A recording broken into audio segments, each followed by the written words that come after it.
हाटी समुदाय के सामान्य वर्ग के लोगों का एक पक्ष हमने आपके सामने रखा, अब दूसरा पक्ष भी हम आपको सुनवाने जा रहे हैं। इस समय हमारे साथ भी कुछ लोग हैं और दूसरे पक्ष के लोग हैं। आप अंदर क्या हुआ, क्योंकि एक पक्ष की ओर से ये कहा जा रहा है कि आप लोगों ने अंदर कुछ सवाल ऐसे किए जिसकी वजह से ये हंगामा हुआ। अब मैं आपसे भी जानना चाहूंगी आपका पक्ष क्या है। जी आप नमस्कार, आपका धन्यवाद। हमने तो सिर्फ अपना पक्ष रखा था कि जो ट्रांसगिरी क्षेत्र को एसटी किया जा रहा है, तो जब ये एक्ट वहां पर लागू होता है तो अनुसूचित जाति के अधिकारों की सुरक्षा की जाए। वहां पर SC ST एट्रोसिटी एक्ट प्रभावी रहना चाहिए और SC के लिए जो बजट आता है वो बजट भी पहले की तरह आना चाहिए। और साथ में जो पंचायती राज में रिजर्वेशन है, ब्लॉक समिति में रिजर्वेशन है, जिला परिषद में रिजर्वेशन है या विधानसभा का रिजर्वेशन है, वो पहले की तरह हमारा सुरक्षित रहना चाहिए। हमने अपनी ये बात वहां पर रखी। ये जातियों की बात कहाँ से आ रही है? क्योंकि अंदर भी सुनने में ये आ रहा था कि आप लोग कह रहे थे कि हमारे साथ अन्याय होता आ रहा है और आगे भी होगा, क्योंकि हमें अपनी बात रखने नहीं दी जा रही। क्या ये हंगामे का कारण था या क्या था? ये हमने तो सिर्फ अपना पक्ष रखा कि हमें स्थानीय क्षेत्र में तो बात रखने का ऐसा मौका नहीं दिया जाता, क्योंकि कास्ट के आधार पर दबाया जाता है लोगों को। परंतु हमने ये बोला कि हम यहाँ पर अपनी बात रख रहे हैं क्योंकि मीटिंग में हमारी सुरक्षा को लेकर के कोई बात नहीं हो रही थी और माननीय मंत्री महोदय भी बैठे थे। तो हम सिर्फ ये बात कह रहे थे कि हमें आश्वासन दीजिए कि आपके SC के अधिकारों की सुरक्षा होगी। तो हम तो सिर्फ इतना कह रहे कि हमारे अधिकारों की सुरक्षा की जाए। बाकी हमारा जनरल समाज से, स्वर्ण समाज से कोई विरोध नहीं है, वो भी हमारे भाई लोग हैं, हमें उनसे कोई ऐतराज नहीं है। उनको अगर कोई लाभ मिलते तो वो मिले। और मैं राजपूत समुदाय से यही कहना चाहता हूं कि पहले की तरह भाईचारा जो है वो कायम रहना चाहिए। आपको जो मिलता है वो मिले, परंतु हमारे हक अधिकार सुरक्षित किए जाए, हमारी सिर्फ ये मांग है। मंत्री हर्षवर्धन चौहान के विषय में दूसरे पक्ष ने भी ये बात रखी कि मंत्री हर्षवर्धन चौहान वोट की राजनीति कर रहे हैं और जातियों के आधार पर लोगों को बांट भी रहे हैं। अब आपका भी मैं पक्ष जानना चाहूंगी, क्योंकि चुनावों में भी अक्सर ये देखा जा रहा था कि जो लोग हाटी का झंडा उठा रहे थे वो कहीं न कहीं भाजपा समर्थित थे और जो लोग SC के अधिकारों की बात कर रहे थे वो कहीं न कहीं कांग्रेस से जुड़े थे। अब आपका पक्ष क्या है? इसके बारे में तो मैं कुछ नहीं कह सकता। हम तो सिर्फ अपने हक अधिकारों की बात रखने आए हैं और इसके बारे में हम नहीं कहना चाहते कि कौन क्या कर रहा है। हम सिर्फ ये चाहते हैं कि सरकार हमारी मांग सुने, हमारे अधिकारों की सुरक्षा करे। और राजपूत भाइयों से हम निवेदन करते हैं कि पहले की तरह भाईचारा कायम रहना चाहिए। हमारा आपसे कोई विरोध नहीं है और हमारे लोगों को डराया धमकाया ना जाए और ना ही हमारे लोगों पे कोई अत्याचार होने चाहिए। आप लोगों को कब डराया धमकाया गया, थोड़ा सा ये भी क्लैरिफाई कीजिए, क्योंकि एक पक्ष इसमें ये भी आ रहा है कि जब एट्रोसिटी आप लोगों को हाटी का दर्जा मिल जाएगा तो आप एट्रोसिटी के केस लोगों पर आपका शायद वो अधिकार खत्म हो जाएगा। इस तरह की बातें रखी जा रही है। अब आपको क्या लगता है, थोड़ा सा ये पॉइंट क्यों कोई क्लैरिफाई नहीं कर पा रहा है कि एक्चुअल मसला क्या है? मैडम जी, इसमें मैं यही कहना चाहता हूं कि पिछले 3 साल का डाटा जो वहां पर हाटी समिति की तरफ से भी रखा गया कि सैकड़ों केस दायर किए गए हैं, तो वो सैकड़ों केस इसीलिए दायर हुए कहीं ना कहीं अत्याचार लोगों पे हुए। तो इसमें तो मैं यही कहना चाहता हूं कि पिछला डाटा आप देखें, पिछले जो कई हत्याएं भी हुई तो उसके रिगार्डिंग हम कहना चाहते हैं कि भाई अभी तो थोड़ा SC ST एट्रोसिटी एक्ट का डर है कि भाई अगर इनके ऊपर अत्याचार किए जाए तो एट्रोसिटी एक्ट लगेगा।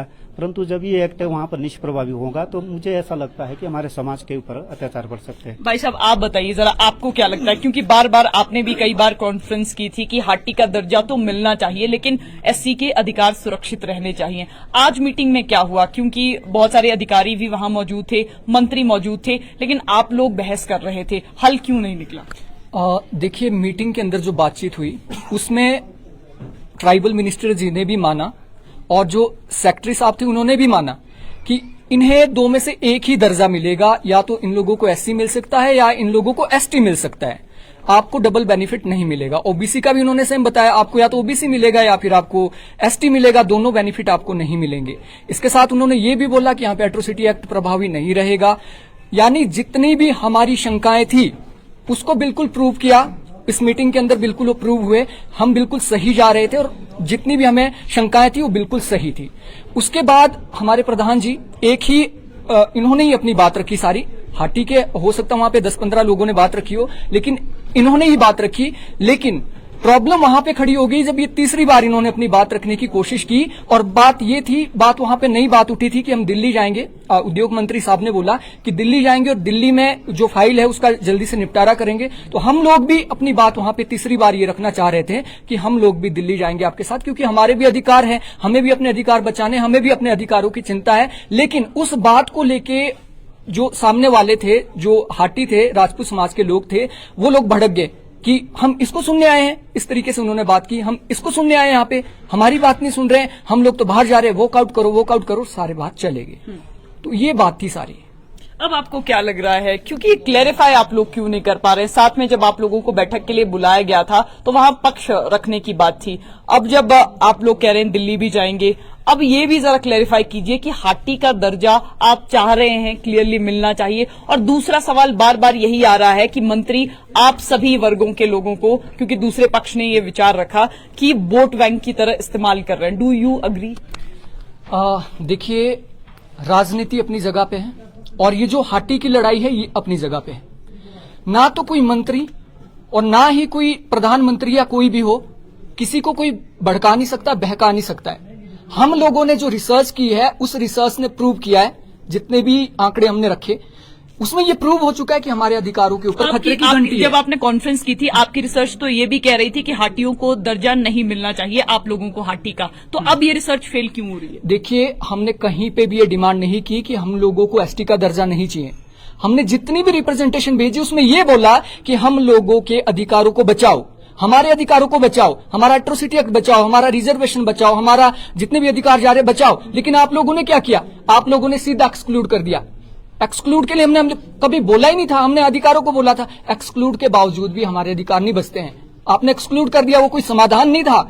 हमें समाधान की जरूरत थी, जो समाधान हम अंदर भी मांग रहे थे, जिसकी वजह से ये इतना अभी तक तो जो केंद्र से नोटिफिकेशन आई है उसमें भी ये क्लियर नहीं है। क्योंकि अगर हम किन्नौर के कबायली क्षेत्रों को देखें, लाहौल स्पीति के कुछ क्षेत्रों को देखें, तो उसमें तो जातियों का वर्णन क्या है आपको लगता है? जातियां हैं, बिल्कुल जातियों का वर्णन है। ये आप देख लीजिए, अभी तक 10 एंट्रीज हो चुकी है कॉन्स्टिट्यूशन में, ये 11th एंट्री है।